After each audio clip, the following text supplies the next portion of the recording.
Boa noite a todos, aqui é o Israel de volta com o curso, do contexto histórico do Novo Testamento, com a IBNU. A gente está na nossa sétima aula de 8, então estamos na reta final para concluir já.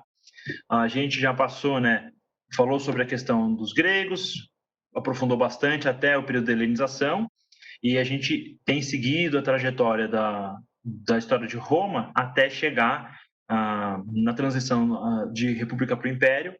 Então, a ideia dessa aula, eu vou fazer um pequeno resumo do que a gente estudou de Roma nas últimas duas aulas, e a ideia é a gente entrar dentro do contexto do império. Eu vou citar algumas coisas para tentar trazer mais clareza para alguns cargos da antiguidade que vão trazer luz para o texto bíblico e vão ajudar a gente a entender o Novo Testamento, né?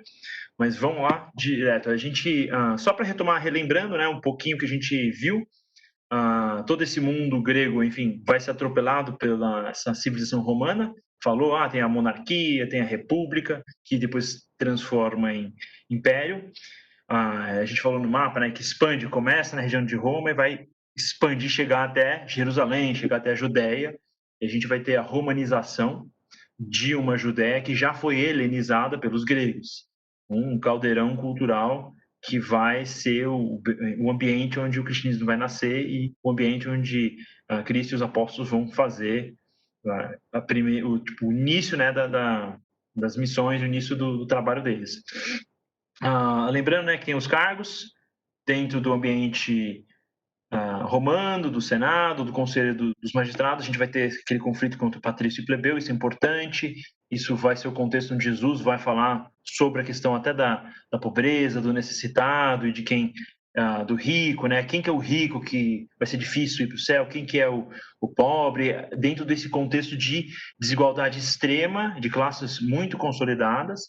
A gente falou sobre as conquistas, Os romanos vão atropelando, vai lutar contra a Celta, vizinho local, Samnita, grego, Cartago, Macedônia, atropelar o Mediterrâneo, vai virar o mar deles, e com Pompeu, que é, digamos, a transição de defesa, guerra defensiva para ofensiva, a terra de Israel vai ser conquistada, Jerusalém vai ser conquistada, porque os caras estão em guerra civil, o João Hircano quer tomar a terra de volta, então a gente vai ter essa retomada. Nesse contexto, a gente vai ter essa transição de república para império. Isso vai começar com a aliança de Pompeu, Crasso e César. Cada um tem um seu problema, um não tem influência política, outro o povo não gosta, outro o povo gosta demais. E eles vão se aliar, vão formar esse primeiro triunvirato. E nesse ambiente, eles consolidam poder, e como toda aliança política nunca é garantida, um deles, que é o Crasso, vai morrer lutando contra os persas na batalha de Carrai. Nessa derrota, no mesmo ano, a Júlia morre, a filha que César tinha casado com Pompeu, e estoura a Primeira Guerra Civil, que vai, enfim, ter como ponto de partida a travessia de César pelo Rubicão. Então ele sai de território invadido, de território imperial, e entra em território senatorial, entra em província efetivamente romana, e essa guerra civil vai acabar desdobrando na vitória de César, que depois, enfim, toda a glória da conquista da Gália vai reinar. Então, o primeiro triunvirato tem essa expansão, a gente vê a parte verde, que vai ser o povo sujeito, incluindo a Judéia. A gente falou sobre o ambiente da Judéia, e a gente falou antes sobre os macabeus, os moneus. Então, teve aquele reino governado por judeus, uma dinastia helenizada, o sumo sacerdote e o governador, o rei, o etnarca, o termo grego, domina, e esse estado se torna cliente-estado de Roma, no mesmo contexto. Então, Pompeu pega o Oriente, César conquista a Gália, e Crasso tenta lutar com os persas e acaba perecendo. Depois desse cenário, César vai ser assassinado, e com o assassinato dele, vai surgir a figura de Otaviano, que é o seu herdeiro político, o herdeiro adotado. Então, nesse contexto, Otaviano vai formar um outro, vai perseguir e matar os assassinos dele, Brutus, vão resolver tudo, vai unificar o império e vai formar mais uma aliança, o segundo triunvirato, que é Otávio, Marco Antônio e Silépio, E a gente não conhece muito bem sobre ele porque ele basicamente não é muito relevante e ele some do mapa rapidinho.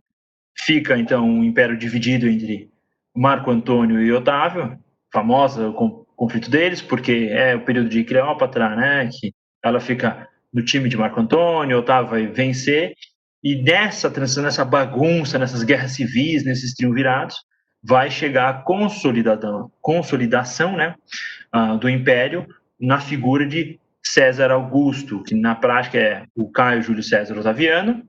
Ele vai receber o título de Augusto, né, ele é o venerado, e César é o nome que ele recebe do pai adotivo, mas acaba sendo o título que de agora em diante vai ser César, o próximo César vai ser Tibério, Calígula, a sequência Cláudio, Nero, todo mundo agora é César. De agora em diante a gente está lidando com um título de um imperador que domina, e então assim, nesse momento a gente até falou, na plenitude do tempo, é exatamente o que está em Gálatas, né? Deus trabalhou, ele utiliza, né, essa movimentação política e na plenitude do tempo, quando está tudo certinho, na medida, na pressão, na temperatura perfeita, vai chegar o Messias. Inclusive, ele chega com esse César mesmo, decretando o recenseamento. Então, José e Maria vão pegar e dar uma volta, fazer um turismo forçado na região da Judéia, e vão ter o filho em Belém, não em Nazaré, onde José residia com a sua família. Esse é o momento da Pax Romana. Em tese, a gente vai ter uma relativa paz, né? Vai ter conflito com Nero, vai ter uma guerrinha civil mas meio tosca comparada com as que tiveram até agora.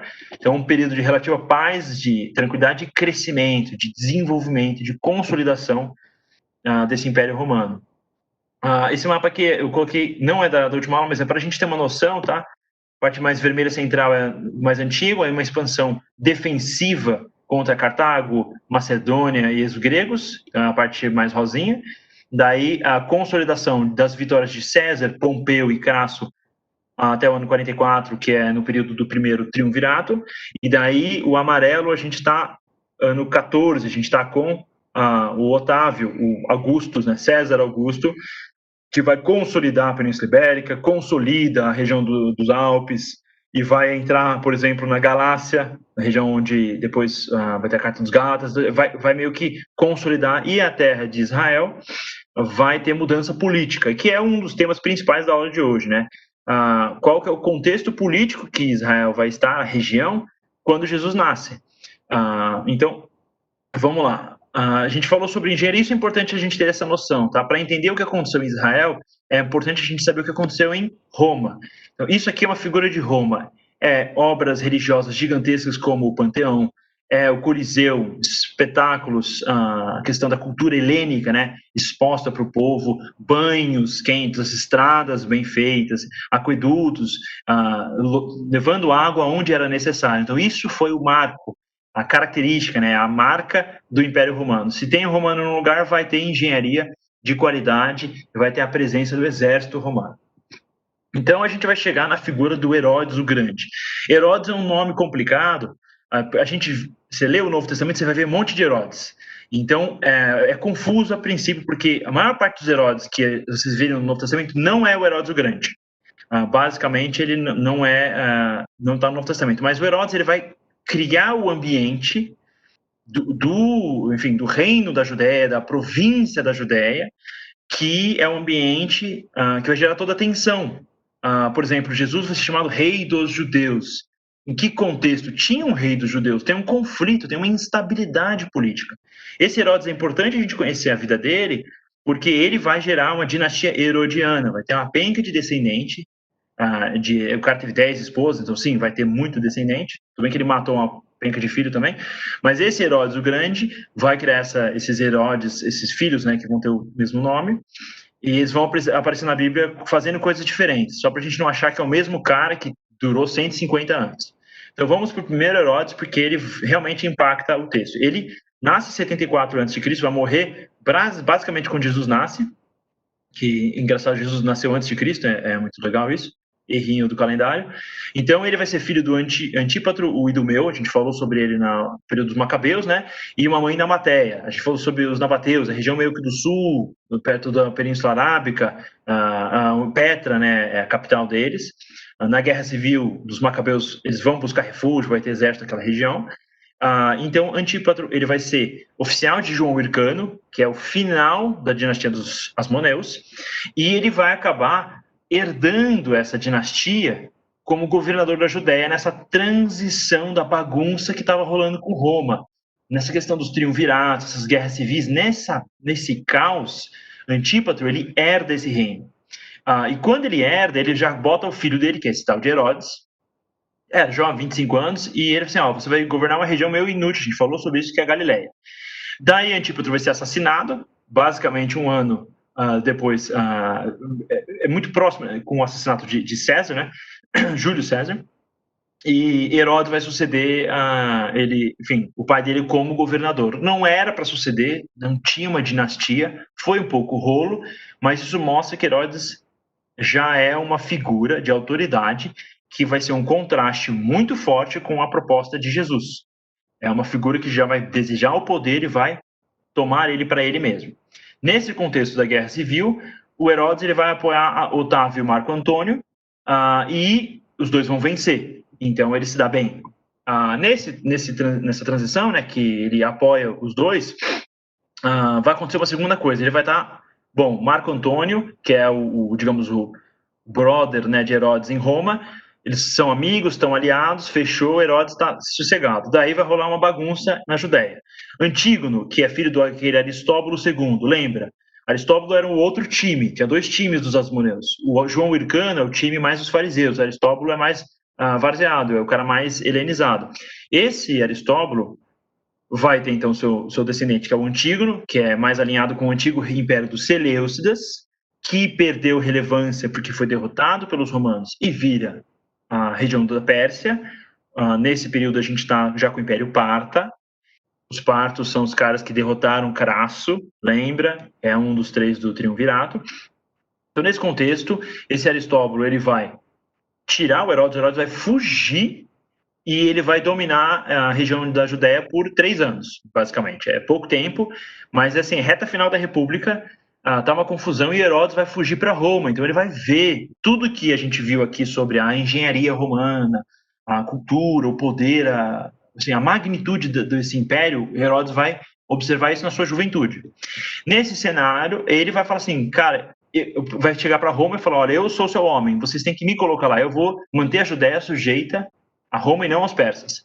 Daí, nesse cenário, o Senado falou, perfeito, então a gente precisa, então, vamos deixar ele como rei dos judeus. Ele não tinha essa intenção de virar rei efetivamente, ele queria trabalhar para os romanos, mas lembra que os gregos criaram títulos. A gente tem monarquia, diarquia, um rei, dois reis, isso vem do grego. O etnarquia também vem do grego.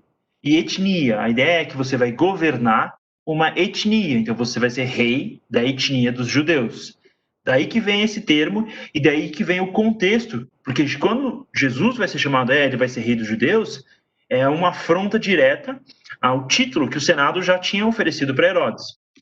Então, Herodes vai, e só para contextualizar esse termo, ele nasce quando os macabeus fazem a revolução e criam um reino helenizado grego, né? Então é judeu, mas helenizado. Então é um reino grego no sentido cultural, mas de etnia judaica. Então, nesse cenário, Marco Antônio e Herodes vão se aliar e vão reconquistar Jerusalém. Ótimo, tudo certo, mas, como sempre, a monarquia, enfim, a vida de reis é bizarro. Então, Herodes, ele está no poder, ele fala assim, agora eu vou consolidar meu poder, eu sou rei desses judeus, mas ele não é judeu, ele é filho do Antípatro, ele é Idumeu, o cara dos Edomitas, o cara é meio estragado, não tem uma origem muito pura, muito limpa, então ele já começa casando com Mariana, que é uma princesa da dinastia dos Asmoneus, já limpa a ficha dele, mas ele tem que se livrar da primeira esposa do filho, manda, expulsa, né? Mostra que ele está comprometido com o poder, não importa, esposa, família, filho. Ele coloca o irmão da sua nova esposa, né, Aristóbulo, como sumo sacerdote, também um cargo que já está politizado. E ele vai ter um cara, vai ter um cenário que esse Aristóbulo começa a ficar famoso, é pouco tempo, tá? Ele começa a ficar muito famoso, ele falou, caramba, esse sumo sacerdote vai me dar dor de cabeça. Daí ele faz um churrasco na casa dele e o Aristóbulo morre afogado na piscina dele, né? Ninguém sabe quem matou, mas é muito provável que foi Herodes. Daí, nesse cenário, os nabateus que estão sujeitos a essa, digamos, essa etnarquia, né, judaica, que está conectada a Roma, vão se rebelar. E nesse cenário vai rolar a guerra final, guerra civil de Marco Antônio Otávio. E nesse contexto, Herodes vai ser o momento mais importante para consolidar o poder desse indivíduo, porque ele vai apoiar Marco Antônio, que vai ser derrotado. A gente viu isso. Marco Antônio perde. Ele vai pegar a frota de Éfeso, onde Paulo faz as missões dele, e vai ser derrotado depois na batalha de Ácio. E depois dessa derrota, acabou. Ele está fora e Herodes apoiou o derrotado. Além disso, Herodes está tendo revoluções, né, na província dos nabateus que ele está dominando. Então, César Augusto quer jogar, enfim, tirar Herodes do lugar, e ele vai negociar com Augusto César, vai convencer o primeiro imperador de Roma que ele é o cara, que ele é realmente quem precisa governar Israel. Então é muito importante ter isso em mente, que pouquíssimo tempo antes de Jesus chegar, tem um homem muito qualificado, muito capaz, que está tentando convencer César que ele é o cara, que deve ser o rei dos judeus para manter essa posição. E daí, na ilha de Rhodos, onde foi feito o Colosso, né, famoso, ele vai convencer Otávio, e Otávio falou, beleza, fechou, você pode ser então o rei, então a Judéia é sua. Assim que a Judéia fica na mão de Herodes, Herodes vai virar o Bob the Builder, o cara vai começar a construir tudo, ele é doidão, e ele sai construindo obra. Mas antes disso, ele vai, ao mesmo tempo, desenvolver uma paranoia, porque quem quer o poder, mas não tem direito, digamos, socialmente qualificado ou juridicamente garantido, ele tem medo que isso vai ser usurpado. E já foi uma vez, ele já perdeu durante 3 anos, quando o Antígono chega. Né? Então, nesse cenário, ele já vai executar a esposa dele por infidelidade, que é muito... inclusive, a testemunha, né, no processo foi a irmã dele. Bem complicado. Ele teve uma piora de relação porque ele assassinou o irmão dela, então já estava feio. Ele executa o irmão, outro irmão dela, por uma conspiração também. Ele começa a causar... Assim, basicamente é mão de ferro, ele está arrebentando a resistência na Judéia. Ao mesmo tempo, ele precisa da graça dos imperadores romanos. Então, ele quer encher a bola do César Augusto. Então, ele vai reconstruir a cidade de Sebastia. Dá para até visitar isso. Fica hoje a região de Nablus, né, que fica na região da Samaria, em Israel. E essa cidade de Sebastia basicamente significa, inclusive, Augusto. E ele vai comemorar no ano que o César Augusto vira imperador e vira o império. Então, isso está acontecendo no mesmo momento, tanto em Israel quanto em Roma.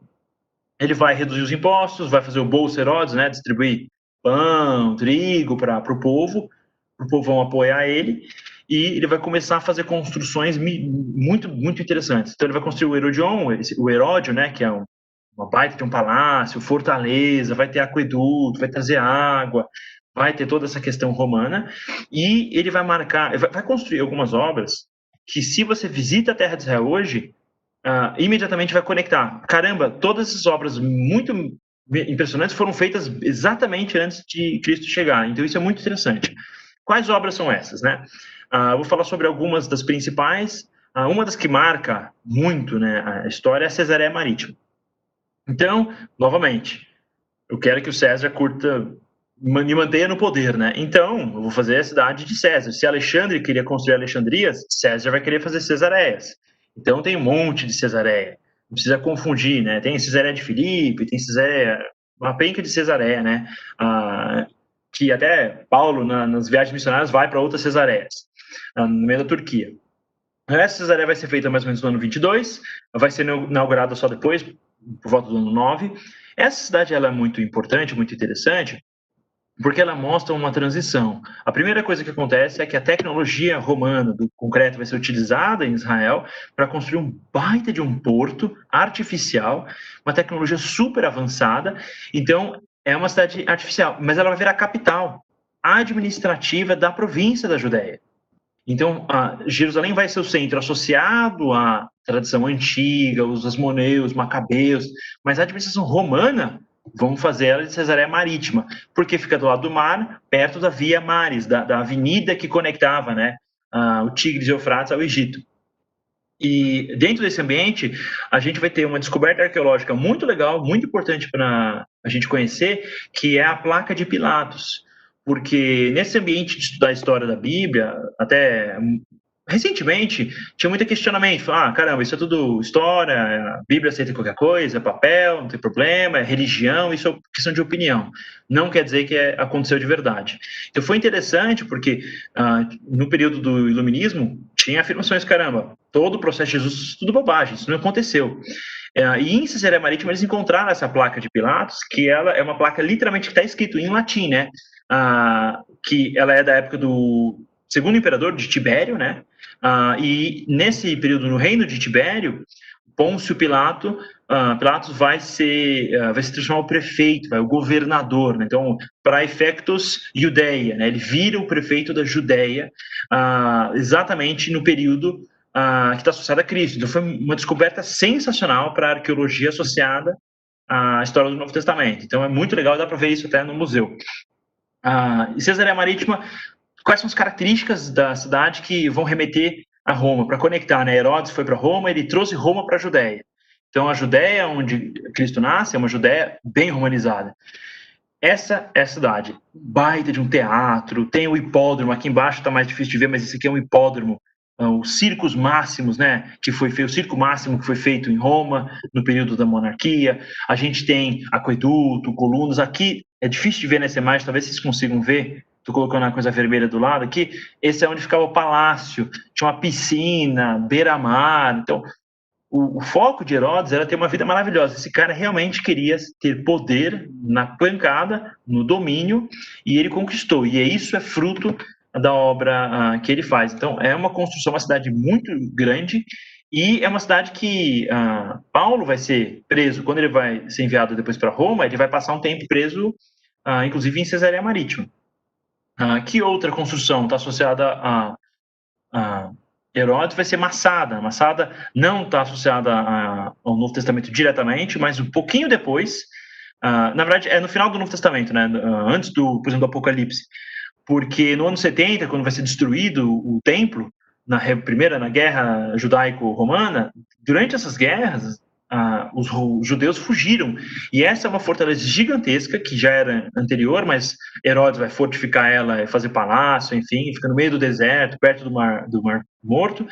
Essa vai ser o refúgio, para onde os judeus vão fugir para fazer, digamos, a última luta e a última resistência de um reino judeu em Israel. Vai ser derrotada nessa montanha, e até 1948, com a criação do Estado de Israel, nunca mais teve nenhum tipo de governo judaico. Teve a Revolução de Bar Kokhba, mas vai dar ruim em 135, mas nem vai conseguir consolidar algum tipo de reino. Né? Além de Massada, acho que a principal obra associada a Herodes que nós precisamos ter consciência é o templo, porque vamos só voltar um pouquinho para lembrar a história, né? O templo, Davi quer construir o templo, não pode, porque ele está contaminado, ele é o guerreiro, ele usou ferro para tirar a vida, então quem vai construir o templo vai ser Salomão. Inclusive o templo não pode ser feito com ferro, porque ferro é usado para matar. E esse templo vai ser feito em 966 a.C. Então a gente está falando 1000 anos antes, vai ser esse templo de Salomão, mas ele vai ser destruído pela Babilônia, Nabucodonosor, 586. Daí não vai ter templo. Depois do exílio, no período de Ageu e Zacarias, a gente vai ter reconstrução do segundo templo. Só que esse segundo templo que foi reconstruído, ele foi uma versão muito mais simples. Então, quando Herodes está agora, virou etnarca, eu sou o rei dos judeus, bora valorizar, vamos fazer um templo melhor. Se tem obras maravilhosas, tem templos magnânimos em todo mundo helenizado, todo mundo romano, caramba, vai ter até templo para imperador. Vamos fazer um templo bem feito aqui para os judeus me apoiarem. Ele vai fazer uma baita de uma reforma e de uma expansão, né, desse templo. E essa aqui é a maquete que tem em Jerusalém do templo da época de Jesus. Esse é o templo que Jesus vai, enfim, visitar, e é o contexto Paulo, todo mundo está associado a esse templo. Lembrando que esse templo vai ser destruído no ano 70, né? Mas já não tem mais a Arca da Aliança, é um templo... lembra que Pompeu entra não nesse templo, ele entra na versão anterior, vai tentar roubar o ouro e não vai achar a Arca da Aliança. Mas a Menorá vai ter nesse templo, a gente sabe disso porque quando o templo vai ser destruído, né, e vai ser saqueado, tá no Arco de Tito, fica em Roma, tem o desenho da Menorá sendo retirada do templo, e isso está esculpido em rocha, dá para ver em Roma. Então, enfim, basicamente esse é o contexto. O que é interessante do templo, fala da dimensão das pedras, porque Jesus fala diretamente sobre as pedras, que não vai sobrar pedra sobre pedra. As pedras que a gente está se referindo nesse templo são pedras que pesavam várias toneladas, não são pedrinhas, são pedras gigantescas. Então, para ter uma ideia, olha a estrutura do templo como um todo. Aqui a gente tem a fonte Antônia, está associada ao julgamento, né, de Cristo. Vamos ter as muralhas. Aqui é o pináculo do templo, a gente sabe muito bem. O pináculo do templo está no período da tentação de Jesus. Tem aqui a sala da Assembleia, o Sinédrio, a gente falou sobre o Sinédrio, é praticamente quase que um Senado helenizado, feito no período de Salomé, dos Asmoneus, vai se reunir dentro desse contexto do templo. O pátio dos gentios, onde pode entrar, vai dar confusão com o apóstolo, como assim? Vai entrar com um gentio dentro do pátio que não é para entrar gentio, então a gente tem a parte das mulheres, e daí dentro do templo efetivamente pode entrar, no Santo dos Santos só o sumo sacerdote. Não vai ser muito respeitado porque a gente está no período desde Antíoco IV, o cara sacrificando porco, depois vai ter imperador que vai botar a estátua dele, enfim, não vai ser muito respeitado. Então a gente está na reta final desse templo, no seu auge de, digamos, construção arquitetônica, está na reta final de utilização do templo em si. Então Jesus não falou errado. Quando ele falou que não ia restar pedra sobre pedra, menos de 40 anos depois não restou pedra sobre pedra, os romanos destruíram totalmente o templo. Então, com certeza tinha gente ouvindo Cristo falando que realmente viu o templo ser destruído. Isso é muito interessante ter essa consciência cronológica. Essa aqui é uma imagem, só para você ter uma ideia, até para contextualizar, né? Aqui está a estrutura do templo, efetivamente. Atrás dessa construção aqui, que eu estou com uma bolinha vermelha, vai ter o muro externo, que é igual a esse muro aqui. E esse é o muro que vocês estão vendo nessa foto, que é o muro externo da estrutura do templo, que era o muro mais próximo do Santo dos Santos, que restou hoje. Então, na tradição judaica, é o lugar mais sagrado para eles, e dá para ver o tamanho das pedras que eles usavam na parte mais inferior, e isso aqui são resquícios de pedras da época de Jesus. Para ter uma ideia também do tamanho da cidade, né, aqui seria digamos, a localização da estrutura do templo, e aqui vai ser, né, o Monte dos Oliveiras fica desse lado aqui. Então essa é a cidade, a localização, a posição do templo, ela é uma posição de relevância na cidade, sempre vai ser. Lógico, isso aqui é a cidade do período romano, não no período mais antigo. E você vê aqui, por exemplo, tem até teatro, a cidade foi helenizada, foi, enfim, influenciada pela presença greco-romana. Aqui, só para ter uma ideia, acho interessante de ter uma visão geográfica dos últimos dias, por exemplo, de Cristo, né? Onde que ele entra, onde que ele vai fazer a purificação, o dia do ensino, enfim, a cerimônia da Páscoa, vai ser crucificado, o sepulcro, tudo isso dá para ser localizado geograficamente na cidade de Jerusalém, dentro do contexto da sua estrutura romana, que é onde aconteceu. Então a gente tem a localização, aqui o Jardim do Getsemane, dá para ver o templo do jardim, então isso é uma coisa que a gente tem que ter em mente. Às vezes a gente está lendo o texto, não tem noção de que o lugar onde os apóstolos estão, dá para ver o templo. Então faz sentido, não vai sobrar pedra sobre pedra, você está vendo o templo e está falando uma coisa desse tipo, faz mais sentido, o contexto faz mais sentido, enfim. Mas basicamente é isso. Isso aqui eu estou deixando no conteúdo para vocês poderem também, quem está assistindo a aula vai poder receber depois, vocês conseguem ter um mapinha para saber exatamente onde Cristo estava nas últimas semanas, né, dele. Lógico que ele ressuscitou depois, então teve mais alguns dias, mas esse aqui é o dia antes da ressurreição. Vamos lá, então, fechando esse período, né? Então a gente viu esse Herodes. Ele é importante para entender porque ele vai contrastar com Jesus. As propostas, quando Jesus está falando sobre trazer o reino de Deus, quando Jesus está falando sobre as coisas que ele está propondo como uma alternativa, na prática ele é um rabino, um líder dentro dessa comunidade judaica, os judeus estão ouvindo ele num contexto em que acabou de ter uma dinastia dos Asmoneus, teve revolução dos Macabeus antes, esses romanos causaram os gregos, sempre vai ter esses invasores, e finalmente agora tem esse monarca, esse etnarca, esse rei Herodes, que não vai estar na época de Jesus, vai ter os seus descendentes, mas e aí, quem que vai ser o rei mesmo, que é o cara que vai tocar esse lugar? Vai ser Jesus? Ele está se propondo a isso? Ele tem apoio popular? Vocês viram que trocou Herodes, perde, vem um, vem outro, João Hircano, Aristóbulo, é tanto nome bizarro, mas fica trocando quem governa a região de Israel durante o período bem antes de Cristo. Então, quando chega um cara que fala assim, olha, vamos trazer o reino de Deus, fechou, vamos comprar o fuzil para fazer a revolução amanhã. Então, é nesse contexto. Por isso que vai ter discípulo chamado Zelote, porque a galera tá com uma expectativa, dentro do contexto, sim, vamos ter um rei, vamos melhorar esse ambiente, porque a gente já cansou dessa presença estrangeira. Então, na reta final de Herodes, olha, ele vai dedicar o templo, né? Fazer a dedicação 10 anos antes de Cristo, vai inaugurar a Cesareia Marítima 9 anos, executa filho, que o cara curtia matar filho, enfim, mata filho por traição, mata outro, vai perseguir, enfim, fariseu, e ele morre 4 anos antes de Cristo. Então, é muito possível, a datação não é perfeita, mas é muito possível que eles, enfim, morreu Herodes e Jesus nasceu, tipo, basicamente no mesmo período. E esse reino vai ser dividido entre seus descendentes, mais ou menos, porque Salomé é meio que irmã, enfim, não é exatamente descendente, mas Arquelau vai ficar com a parte azul, ou seja, Judéia, Jerusalém.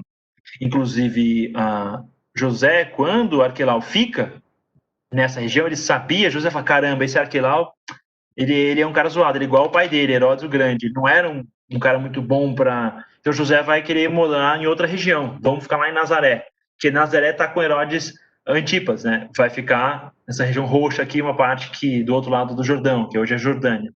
E ainda vai ter Filipe, né, que vai ficar com a região do norte aqui da Decápolis, né, da influência muito grega, que era uma região bem organizada, e vai ficar com ele a parte do norte, né, do outro lado do Mar da Galileia.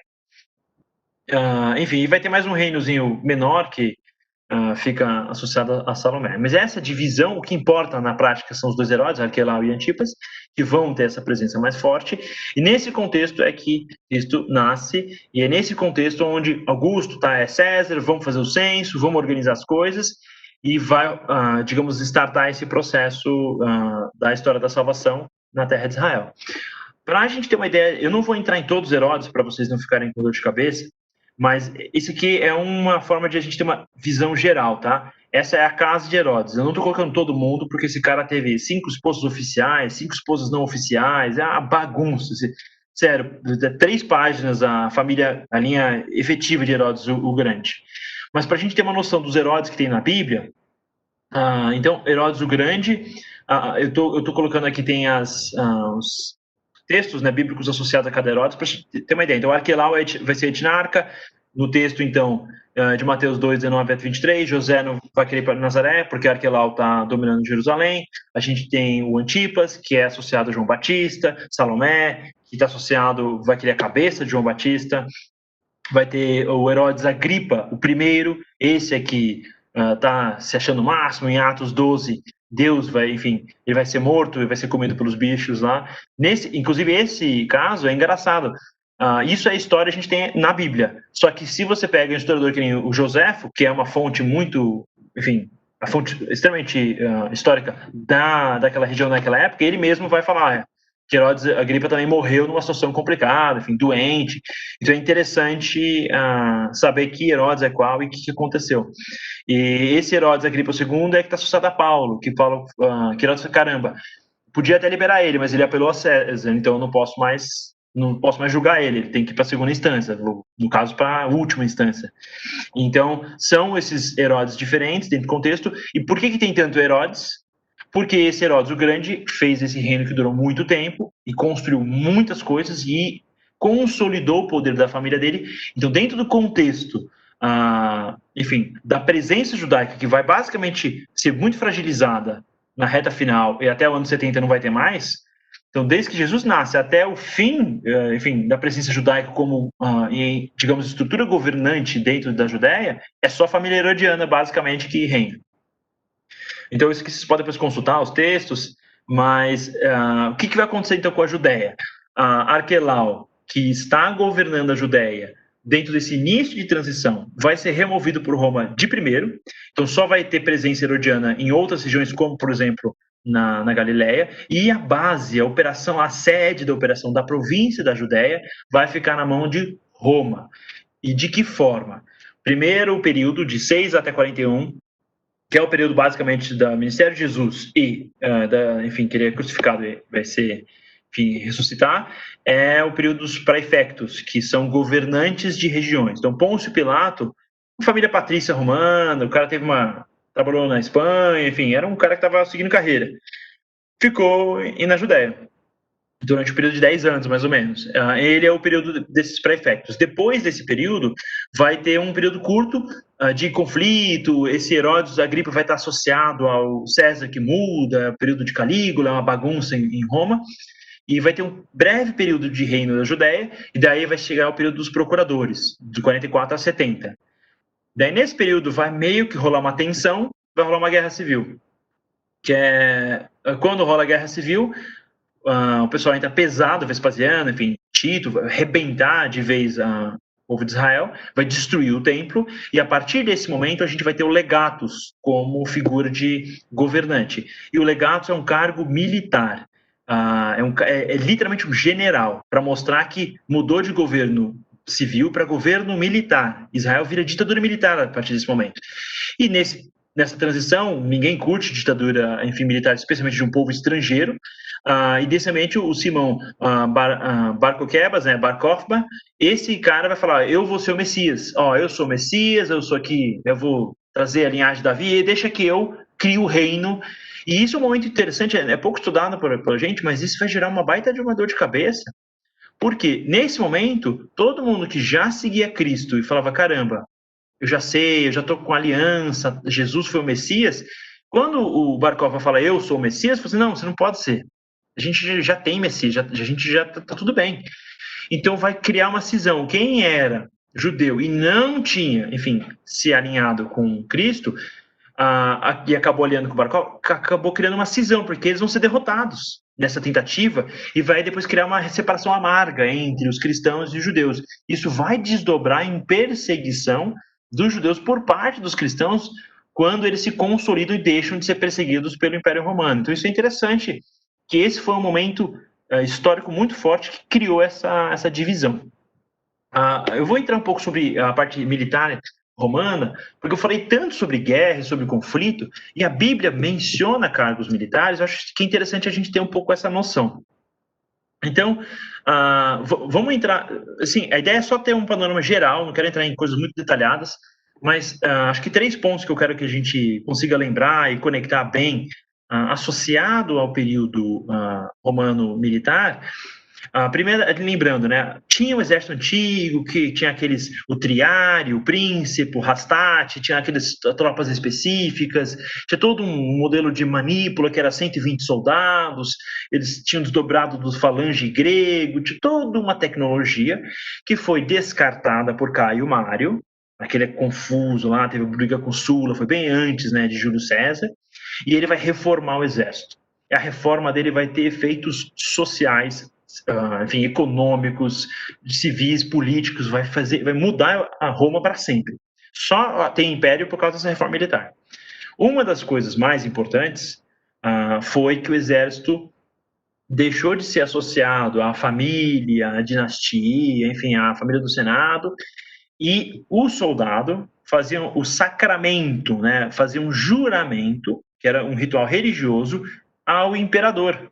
Então, o soldado virava um sujeito direto ao imperador. Isso é comum com tribalismo, sempre tem por exemplo, um viking ou um celta, ele está sujeito ao chefe tribal, uma relação sagrada, né? Ele está sujeito religiosamente e militarmente. Isso é importante, que mantém o domínio. Basicamente, uma relação, por exemplo, de um guerreiro santo, né? De uma jihad, de uma cruzada, a mesma lógica. Então, ele está religiosamente linkado ao seu, digamos, ao imperador. a pessoa física do imperador. Mas antes de ter a pessoa física do imperador, isso era quem? Eram os caras poderosos, tipo Crasso, tipo Júlio César.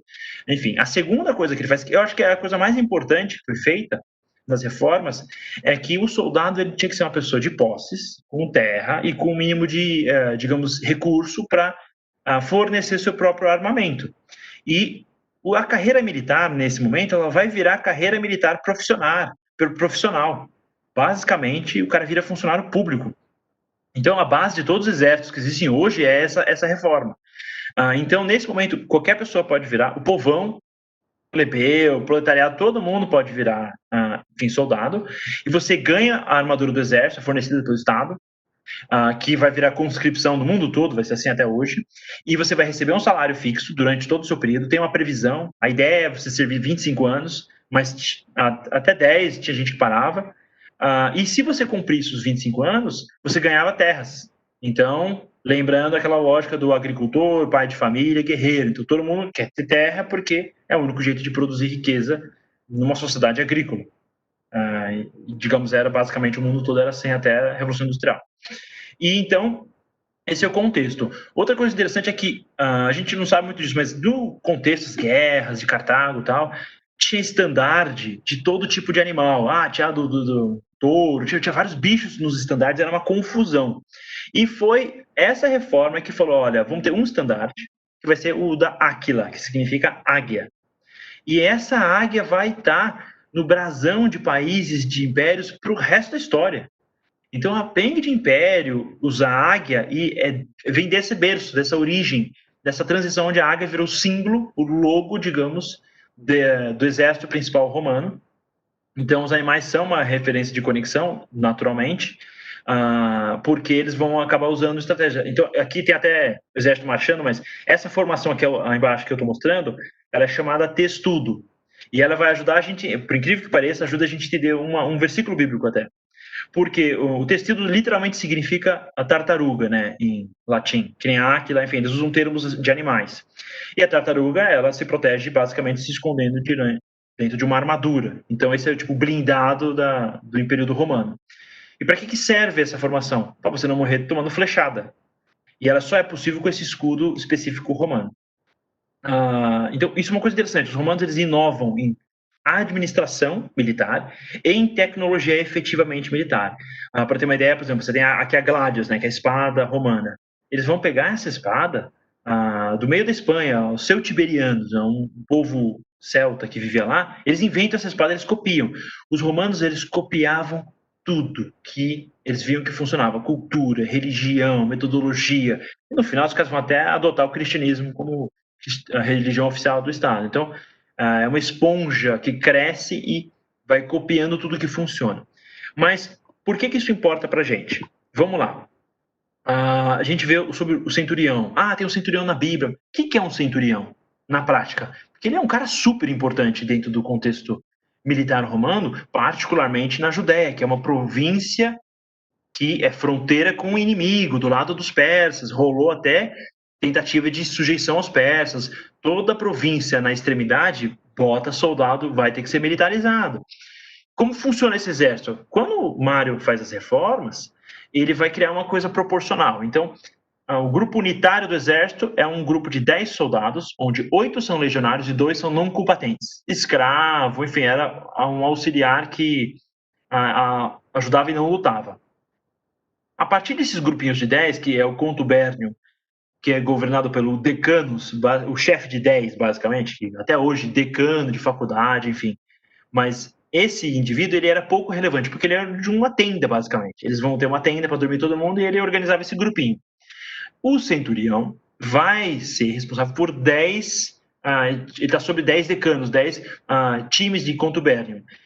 Só que esse centurião, tem até um estudo interessante que vai falar que o grupo ideal máximo de sociedade de uma comunidade chega a 150 pessoas, 138 a 150 no período do início da civilização. Porque é o máximo que o ser humano consegue se relacionar ativamente durante um período longo de tempo. Então, o centurião, ele é, digamos, o bloco máximo de relacionamento que o exército vai ter. Então, todo soldado conhece muito bem seu centurião, mas não conhece muito bem o seu legado, o seu general. Isso tá fora, é chefe, é lá em cima. Mas quem está perto do soldado é o centurião. Então, é ele que vai supervisionar o treinamento. Então, os soldados treinavam com arma mais pesada para ficar mais forte. Eles eram extremamente resistentes fisicamente. E o cara que treinava, que batia no cara, que acompanhava tudo, era o centurião. Tá colado o tempo todo.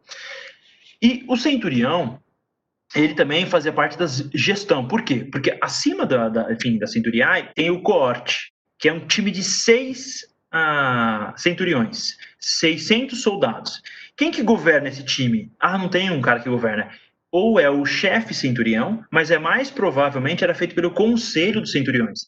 Na prática, eles estavam, digamos, na unidade máxima organizacional. A partir desses coortes, tem a legião, é o legionário, faz parte da legião. Se você aplica essa matemática, né, 10, 8, 2, né, 6 mil, que é o tamanho da legião, são 4.800 legionários e 1.200 não combatentes. Lógico que esses são os números ideais. O cara vai para a guerra, morre um monte de gente, às vezes legiões têm menos pessoas porque morreu uma galera. Então, isso fora do nosso controle. Mas esse era mais ou menos a estrutura. Então, esse que é o centurião. O centurião, ele é o cara, ele é, basicamente, dentro da estrutura, ele é a pessoa mais próxima, mais influente dentro do dia a dia do exército. E, lógico, o legado, por exemplo, vai ser um cargo político. Vai ter um período que a região de Israel, a Judéia, vai ser governada por legados. Por quê? Porque é um cargo político, então é basicamente o chefe, mas quem opera é o centurião. E o general é um cargo muito mais poderoso, o cara tem vários legados abaixo dele, e esse general, enfim, vai ter várias legiões, enfim, vai, enfim, comandar batalhas um pouco maiores.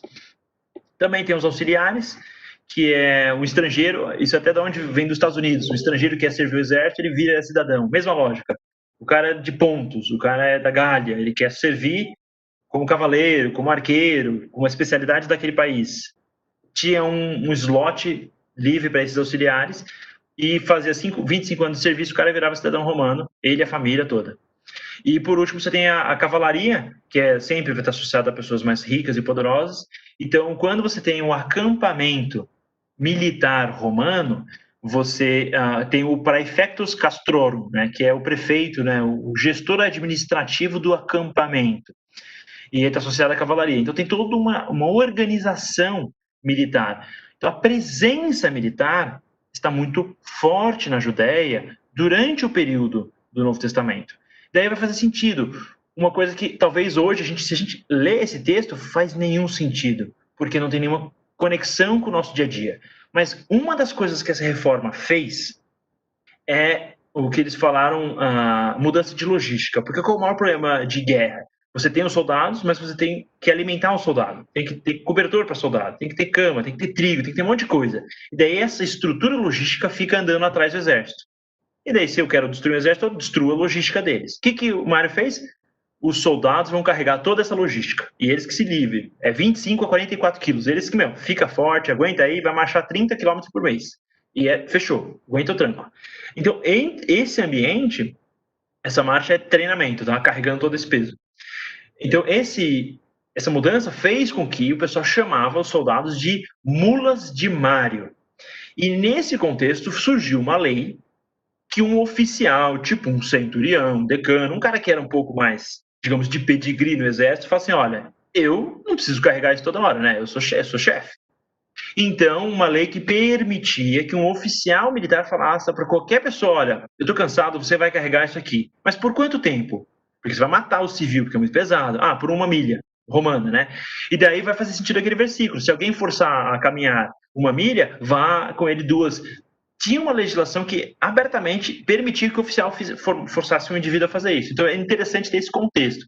Acho que da parte militar são 2 pontos que eu queria focar, e o último ponto interessante que eu queria entrar é na armadura, porque Paulo, em Efésios 6, vai falar sobre a armadura de Deus. E eu vi várias vezes desenhos de coisas medievais, enfim. O que ele usa para descrever a armadura, tudo que ele usa é exatamente o que mais importa para a armadura de um romano. E cada item tem uma relevância muito particular. Então pega o cinto da verdade. O que um cinto faz hoje? Segura a calça. É um cinto, mas o cinto romano do legionário é esse cinto aqui. O balteios, o balteia. Isso aqui protege a virilha do soldado. É extremamente importante. É a única proteção que ele vai ter. Então, não é só um cinto. A verdade não é só para segurar as calças, ela vai preservar o futuro desse soldado. Você tem a couraça da justiça, essa, que é chamada lorica segmentada, né? Porque ela é segmentada em vários pedaços de metais. Essa é uma couraça que é fundamental, ela protege o coração. Ela basicamente é a peça de armadura colada ao corpo mais relevante para sobreviver, depois do capacete, eu acho. Mas então é esse contexto. Daí ele vai falar que o pés calçados com prontidão do evangelho da paz. Tem uma coisa, o nome Caligai vai ser criado na época de Calígula, mas esse calçado existia antes. E ele é tipo uma chuteira de futebol, então vai ter pedacinho de metal embaixo dessa chinela, essa sandália que eles usavam, ela é de couro, e ela permite o cara marchar 30 km carregando 25 quilos nas costas. Então ela é muito importante. E ela representa a eficiência do exército romano em fazer as estradas expandir e conquistar. Então, quando a Paulo fala de pés calçados com a prontidão do evangelho da paz, está usando a própria estratégia, né? Olha, a eficiência e a prontidão romana para conquistar e trazer guerra. A gente tem que ter a mesma eficiência e prontidão para trazer paz, propondo uma ideia totalmente diferente do que, enfim, serviu, mas usando o exemplo que todo mundo conhecia. Daí você tem o escudo da fé. No versículo fala literalmente que vai proteger de flechas, né, de fogo, né, do maligno, porque o escudo é esse escudo, é a única peça que os romanos inventaram sozinhos na prática. E esse escudo é o maior escudo que tinha na antiguidade, no período clássico. E eu falei sobre a formação do textudo. Basicamente, se os romanos quisessem fazer um cerco numa cidade tipo Jerusalém e conquistar, faz um monte de tartaruguinha, vai todos os textudos e você conquista sem tomar flechada. Então o escudo realmente impede você de tomar flechada praticamente integralmente. Então o escudo da fé não é um escudo qualquer, não é um escudo de um paladino medieval que é pequenininho, é um baita de um escudo. E o que é legal, o do capacete da salvação, muito legal, que é chamado de galeia, né? Porque ele é o capacete da salvação. E tem uma característica desse capacete, que é essa parte atrás aqui do pescoço. Ele é feito de um formato que, mesmo tomando uma martelada, enfim, na cabeça, a estrutura era muito resistente e protegia a cabeça, que é a parte mais importante do corpo. E se o ser humano ele é atacado no rosto, ele normalmente vira para a direita ou para a esquerda para não ser atacado no olho. E essa proteção do pescoço, ela literalmente salva a vida do soldado, porque ela impede ele de ser degolado. Então é muito interessante essa relação. E por último, né, a palavra de Deus vai ser a espada do Espírito, que é, digamos, a única parte ofensiva, que é essa a Gladius que eu falei. É uma espada basicamente ofensiva, ela só ataca. Muito interessante. Ela era a melhor espada da época. Então, eu acho que esse é o contexto, só para a gente ter uma ideia de quais são os elementos, enfim, que Paulo está citando diretamente. Ele não está citando uma armadura aleatória, ele está literalmente pegando a armadura romana e só está usando ela para explicar o que seria, enfim, lutar por Deus, ter uma armadura da fé, né? Esse aqui, só vou explicar, esse pirma aqui é uma invenção também que eles fizeram, não está na armadura de Paulo, mas ele era uma estratégia romana muito boa, porque você arremessava essa lança e ela prendia no escudo, dobrava e pesava. Então, cada coisa feita pelos romanos tinha um objetivo planejado, mostrando a eficiência deles. Agora, eu estou na reta final já da aula, inclusive, se vocês quiserem fazer perguntas, já pode fazer pergunta. Eu vou até abrir aqui para eu conseguir ver as perguntas que vocês fizerem. Eu já tive uma pergunta aqui que eu vou responder daqui a pouquinho, mas antes de eu entrar nas perguntas, eu só quero fazer uma... A gente já está na reta final da aula, já está terminando. Quero só fazer um apanhado geral, porque a gente vai entrar na última aula semana que vem, já está acabando, basicamente, e só para a gente ter uma noção de períodos, tá? Esse aqui é uma cronologia, até para quem está acompanhando poder depois vai receber isso em PowerPoint. Olha que legal. Desde Alexandre o Grande, né? Assim, desde os persas dominaram, Pérsia está no período do Antigo Testamento. No período interbíblico começa com os gregos, tem Alexandre o Grande, e vai ter tudo que aconteceu aqui. Então você tem a morte de Alexandre, o Império é dividido, e a Judéia fica com Ptolomeu. Depois vai ficar trocando, né? Mas daí Ptolomeu III está associado a Septuaginta, lembra? No Egito, a gente falou sobre isso. Antíoco III, a Síria toma a Judéia. A Síria aqui é porque a região dos Seleustas que conquista é a Síria, chamada de Síria. Então vai ser Síria. Antíoco Epifânio, aquele cara zoado que vai gerar a revolta dos Macabeus, o cara do porco, no templo. Na Judéia, que tem João Hircano.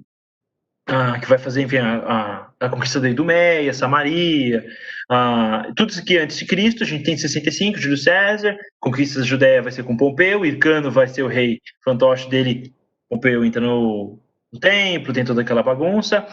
Júlio César vai ter no período de Antípata, que é o cara que vai apoiar João Hircano, então já é pai de Herodes o Grande. Daí quando a gente entra no período da bagunça lá do segundo triunvirato, já é Herodes o Grande, falou: Marco Antônio, eu sou seu cara. Marco Antônio morre, ele falou: não, eu quis dizer que Otávio, eu sou seu cara, eu tô com você, não quero nada saber de Marco Antônio. Então Herodes o Grande, que é um cara, digamos, total oposto de Jesus Cristo, mas um período muito próximo, vai ter então esse período de monarquia, domínio e controle, imposição, construções relevantes. Daí depois a gente vai ter 4 a.C., que vai ser com o Otávio Augusto, e vou até aproveitar, porque uma das perguntas que me fizeram é: não entendi, você disse que Jesus nasceu antes de Cristo, como pode ser isso? E como que é essa resposta? O problema é que o calendário que a gente usa hoje, o gregoriano, teve algum erro, e ele é baseado no nascimento de Cristo, mas errou. Eu não sei exatamente qual foi a falha, mas hoje em dia, historicamente avaliando, se você pegar a cronologia, o ano associado ao nascimento de Cristo é 4 antes de Cristo. Então é engraçado, né? Porque Jesus Cristo nasce antes de Cristo, porque o calendário está um pouco desorganizado. O pessoal só errou 4 anos, então assim, tá dentro da margem de erro da pesquisa do Ibope, aí tá sei lá, menos de 1%, tá tudo bem. Mas basicamente por isso que tem essa diferença. Jesus nasce antes de Cristo porque o calendário está errado. Não é que Jesus, enfim, nasceu com 4 anos, é porque o calendário está errado. Mas então, nesse período de Otávio e Augusto, vai ter o censo, José Maria, Jesus vai nascer. Daí Herodes, ano 6, 2 anos depois, vai ter o Herodes. Enfim, o Herodes morre no ano 4 também. Arquelau vai substituir ele, vai se separar. Vai ter Herodes Antipas na Galileia, Herodes Filipe no Batané, Traconites e Aranitas. Então você vai ter essa divisão e bem rápido depois Arquelau vai, enfim, ser chutado e vai ter prefeitura, prefectos, né, governo romano na Judéia. Daí a gente entra no período de Tibério, que vai ser o segundo imperador de Roma, um cara miserável, bem complicado. Ele saiu perseguindo todo mundo, matava todo mundo que podia ser potencial concorrente, procurava quem era traindo ele, o cara maluco. Tem uma característica de, enfim, imperadores, ditadores e paranoia, né? Mas, enfim, ele vai matar uma galera e ele vai estar associado tanto à juventude de Jesus e ele vai ser o imperador quando Jesus vai ser, enfim, vai morrer e vai ressuscitar. Até porque vocês viram a placa, está escrito Tibério e está escrito Ponto Pilato. Então, isso, inclusive, a placa está registrada direitinho, é a mesma data, é o mesmo momento. Então, quando Saulo vira Paulo, isso na verdade é o mesmo nome, é só mudança de hebraico para grego, mas quando, então, enfim, Paulo se converte, ele vai está no período do governo também de Pôncio Pilato e também de Tibério, mesmo período, porque Tibério, o Pôncio Pilato vai até ano 36. É do ano 26 ao ano 36 o governo dele. E depois disso, vão ter outros reis, depois de Tibério vai entrar Calígula, que é outro doido, Cláudio, tem alguns imperadores até chegar em Vespasiano, depois de Nero. Nero é doido pra caramba. Semana que vem a gente fala um pouquinho sobre esses imperadores. Chega em Vespasiano e daí dá ruim. Daí os romanos falam assim: olha, a gente tentou incorporar esses judeus, a gente tentou, eles brigaram com os gregos, eles brigam entre eles querem. Cara, vamos destruir tudo e dane-se, vamos fazer do jeito que a gente quer. Isso que vai acontecer no final das contas com a Judéia. E então aqui só para ter digamos, uma linha do tempo para lembrar. Então, Augusto, nascimento de Jesus, Tibério, ministério de Cristo, Calígula, várzea, Cláudio, judeus são expulsos de Roma. É o período que Herodes retoma, vira rei por pouquinho tempo lá em Israel, no comecinho, e na Judéia, e depois perde espaço. E daí muda para... Lembra que primeiro era prefector, depois vira outro modelo de governo, e depois Nero causa loucamente, quando Paulo vai para Roma, ele é associado à perseguição aos cristãos, enfim, caos total. Vai ser o ano dos 4 reis, que é a várzea total, com Galba, Otão, Vitélio e depois Vespasiano. Consolida o império, vamos destruir Jerusalém, rebenta o templo. Tito, que é, enfim, bem depois de Vespasiano, termina de vez, e ele está acreditado aquele arco do triunfo que eu falei, que fica em Roma, Arco de Tito, e tem na escultura do arco tem a menorá sendo removida no saque de Jerusalém, feito por Vespasiano. E daí, o final termina com Domiciano, que é no período do exílio, né, de João na ilha de Patmos. Digamos, são esses imperadores que vão atrapalhar. Alguns vão fazer a obra de Deus, outros atrapalham bastante. Daí é muito teológico, não sei se isso faz parte da obra de Deus, mas os caras atrapalham pra caramba, especialmente Domiciano. Mas esse é o período geral. Então, na aula que vem, a gente vai meio que passar por cima desse período dos imperadores finais, desde, enfim, do final do ministério de Cristo, enfim, do ministério de Cristo até o final dos apóstolos, digamos. E a gente vai ter o contexto tanto do Novo Testamento, a parte grega, quanto romana, meio consolidado. E a partir disso a gente consegue estudar, por exemplo, a história da igreja primitiva dentro do contexto, por exemplo, dos pais da igreja, que a gente já consegue entender um pouco melhor por que tem o mundo grego, por que tem o mundo romano, e por que a sede da igreja vai ficar entre Roma ou Grécia, ou é a igreja apostólica romana ou é ortodoxa grega. Esse conflito vai durar por mais 1000 anos. Mas por hoje era isso mesmo. Eu estou vendo aqui, alguém perguntou só sobre a questão mesmo de Jesus ter nascido antes dele mesmo, que é o caso. Eu não estou vendo mais nenhuma pergunta. Então, eu acho que é isso por hoje, vai ser isso mesmo. A gente se vê então na semana que vem, na nossa última aula dessa série, e a gente vai finalizar o contexto histórico, então, do Novo Testamento. Muito obrigado pela presença de todos, Deus abençoe vocês e uma boa noite. Até a semana que vem.